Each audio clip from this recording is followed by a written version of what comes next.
नमस्कार, मैं राहुल कठेरिया। सभी सरकारी संस्थाओं के ऊपर देश की प्रधानमंत्री मोदी जी पूरा नियंत्रण इस वक्त अपने हाथों में लिए हुए हैं, जबकि संविधान के नियमानुसार ये सरकारी संस्थाएं बिल्कुल नियंत्रण मुक्त होती हैं। कोई अगर किसी प्रकार का भ्रष्टाचार करता है, किसी प्रकार का अपराध करता है, तो उसके ऊपर कार्रवाई करने के लिए ये स्वतंत्र होती है। लेकिन इस वक्त बिल्कुल उल्टा है।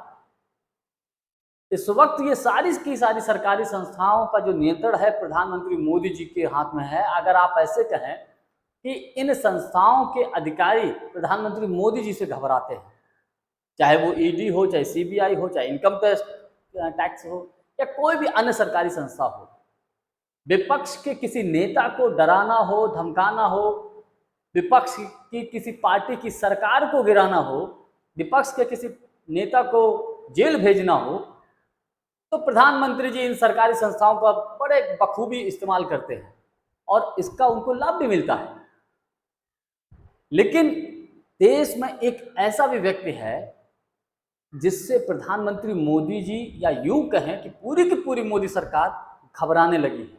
ये ऐसा अब लग रहा है, और उस व्यक्ति का नाम है हमारे देश के माननीय सर्वोच्च न्यायालय के मुख्य न्यायाधीश DY चंद्रचूड़ साहब। आपने बिल्कुल सही सुना। DY चंद्रचूड़ साहब जब से भारत के मुख्य न्यायाधीश बने हैं, प्रधानमंत्री मोदी जी की नाक में दम करके रख दिया है। मोदी सरकार अगर इस वक्त देश में किसी से घबराती है तो केवल DY चंद्रचूड़ साहब से ही घबराती है।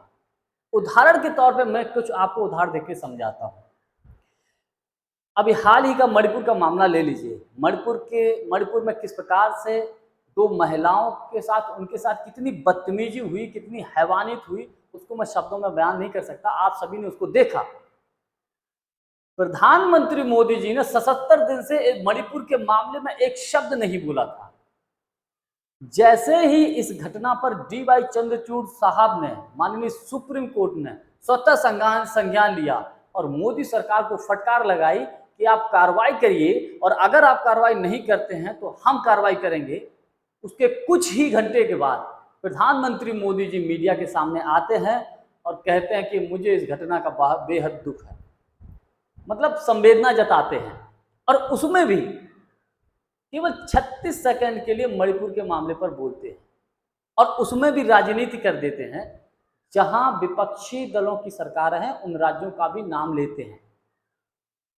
मणिपुर की घटनाओं में और विपक्षी दलों की जिन राज्यों के उन्होंने नाम लिया, वहां की घटनाओं में जमीन आसमान का अंतर है। मैं ये नहीं कहता हूं कि महिलाओं के साथ किसी भी राज्य में अत्याचार हो तो वो अत्याचार ही होता है, लेकिन मणिपुर लगभग 2.5 महीने से जल रहा है। कई लोगों की हत्याएं हो चुकी हैं, हजारों लोग बेघर हो गए हैं, आज भी लोगों को मारा जा रहा है, घरों को जलाया जा रहा है। खुद मणिपुर के मुख्यमंत्री ने मीडिया में इस बात को खुलेआम स्वीकार कर लिया है कि इस प्रकार की घटनाएं तो लगभग 100 अबव हैं, 100 से अधिक होंगी। तो मणिपुर की तुलना अन्य राज्यों से करना ये भी अपने आप में गलत है। तो मेरे कहने का मतलब ये है कि जैसे ही DY चंद्रचूड़ साहब ने फटकार लगाई केंद्र और राज्य सरकार को, प्रधानमंत्री मोदी जी को मजबूरन बोलना पड़ा। मुझे नहीं लगता कि शायद वो बोलते, और इतनी गंभीर घटना हुई तो शायद उनकी मजबूरी भी बन गई बोलने के लिए। और दूसरी तरफ माननीय सुप्रीम कोर्ट के मुख्य न्यायाधीश चीफ जस्टिस साहब की जब लताड़ लगी तब उनको मजबूरन बोलना पड़ा।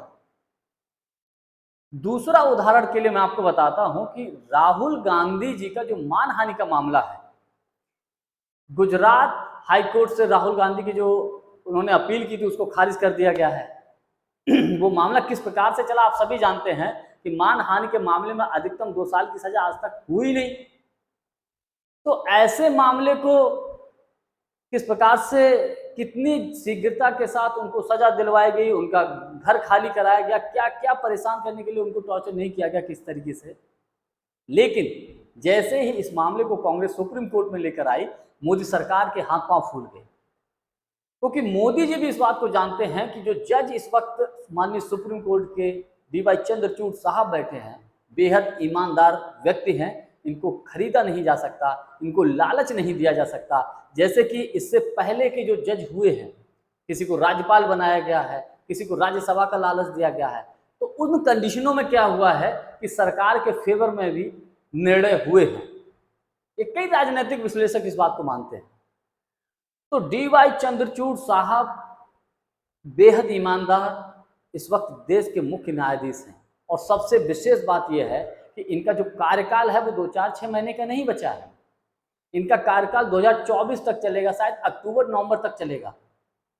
अक्टूबर-नवंबर 2024 तक डी.वाई. चंद्रचूड़ साहब का कार्यकाल रहेगा, यानी कि 2024 का लोकसभा का चुनाव भी डी.वाई. चंद्रचूड़ साहब की देखरेख में ही होगा।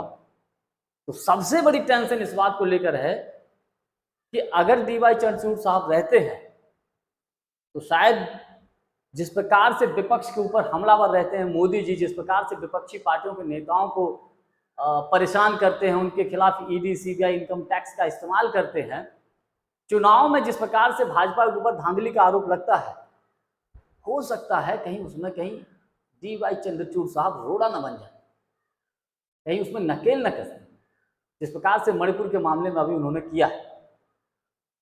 और 28 जुलाई को बाकायदा मणिपुर के मामले में उन्होंने डेट भी फिक्स कर दिया, तारीख सुनवाई के लिए।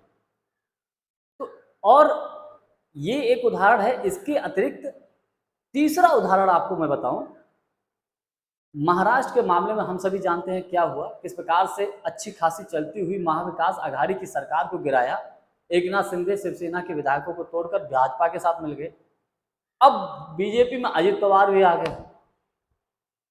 तो इधर डी.वाई. चंद्रचूड़ साहब के पास ये मामला पहुंच गया है, तो संभावना ये है कि कहीं ऐसा ना हो कि शिंदे जी का खेल खराब हो जाए। उस मामले में भी थोड़ा सा माहौल टेंशन में है। तो कुछ ऐसे निर्णय अभी तक हुए हैं, कुछ ऐसे होने वाले हैं, उनके पास भी ऐसे मामले हैं जिससे प्रधानमंत्री मोदी जी के, या यूं कहें मोदी सरकार के हाथ पांव फूले हुए हैं, या यूं मान सकते हैं कि मोदी सरकार या मोदी जी डी.वाई. चंद्रचूड़ साहब से घबराने लगे हैं। ये इस प्रकार के जो अभी तक निर्णय आए हैं, इनको देखते हुए ऐसा लग रहा है। आज के लिए बस इतना ही। वीडियो को लाइक, शेयर और चैनल को सब्सक्राइब जरूर कर दीजिएगा। बहुत बहुत धन्यवाद। नमस्कार।